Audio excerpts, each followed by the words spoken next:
সেই চাকু দিয়ে সে আবার ডিসিজটার গলা কেটে তার মৃত্যু নিশ্চিত করে। আসামি ডিসিজ তানজিলাকে বিভিন্ন সময় খরচ দিত, তো সেই খরচ দেওয়ার প্রেক্ষাপটে তার পরিবারও একটা আর্থিক অনটন তৈরি হতো। তার বক্তব্য ছিল এরকম যে আমি তো অটো চালিয়ে এরকম টাকা পাই না, কিন্তু তাকে প্রতিদিনই প্রায় টাকা দিতে হতো তার চলাচলের জন্য। এবং ভিকটিম, এই ডিসিজড এবং তার যে আসামি দুইজনই তার অটোতে করে বিভিন্ন সময় বিভিন্ন জায়গায় একটা দাবি ছিল যে তাকে যে কোনো কারণেই হোক 30,000 টাকা দিতে হবে। এই 30,000 টাকা দেওয়ার ডেডলাইন ছিল গত শুক্রবার। যে কোনো কারণেই হোক আসামি মোহাম্মদ রনি হাওলাদার এই টাকাটা তাকে দিতে পারেনি। 27 তারিখ সে যখন তার খালার বাড়িতে আসে, সেখান থেকে বের হয়ে সেই রনি হাওলাদারের সাথে দেখা করে, সেটা বিকাল 4টার পর।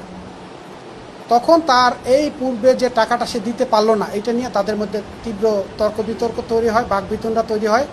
বাকবিতণ্ডার এক পর্যায়ে তারা আবার এই অটোতে করেই বিভিন্ন জায়গায় ঘোরাফেরা করার পর রাত আনুমানিক 8টার দিকে এই আসামি এই অটোতে করেই ডিসিজকে নিয়ে যায় কেরানীগঞ্জ মডেল থানার কালিন্দী ইউনিয়নের এই যে জনৈক মনির হাজির ফাঁকা প্লটে। ওখানে নিয়ে তারা এই পূর্বের বিষয় সংক্রান্ত আবার তীব্র বাকবিতণ্ডা শুরু হয়। বাকবিতণ্ডা শুরু হওয়ার এক পর্যায়ে এই আসামি ডিসিজকে একটা থাপ্পড় মারার পর ডিসিজটা আবার তাকে একটা বাড়ি মারে। এইটা নিয়ে তাদের মধ্যে চরম উত্তেজনা। এক পর্যায়ে আসামি ডিসিজ তানজিলার গলা চেপে ধরার কিছুক্ষণের পরেই সে নিচে পড়ে যাওয়ার পর আসামি কিছুক্ষণ অপেক্ষা করে, তার কাছে ফল কাটার চাকু ছিল, সেই চাকু দিয়ে সে আবার ডিসিজটার গলা কেটে তার মৃত্যু নিশ্চিত করার পর সে তার ব্যবহৃত রূপার ব্রেসলেটটা নিয়ে নেয় এবং তার 2টা স্মার্টফোন ছিল, সেই স্মার্টফোন নিয়ে সে ঘটনাস্থল ত্যাগ করে। এই ছিল ঘটনার প্রেক্ষাপট।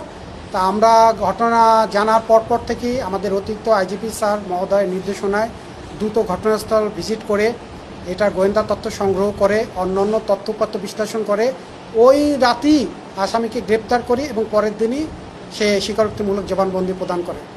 তা আমার মতে এত দ্রুত সময় 24 ঘন্টা সংবাদ প্রাপ্তির 24 ঘন্টার মধ্যেই ঘটনার রস উন্মোচিত হয়েছে, আসামি গ্রেপ্তার হয়েছে, ব্যবহৃত আলামত সমূহ উদ্ধার হয়েছে।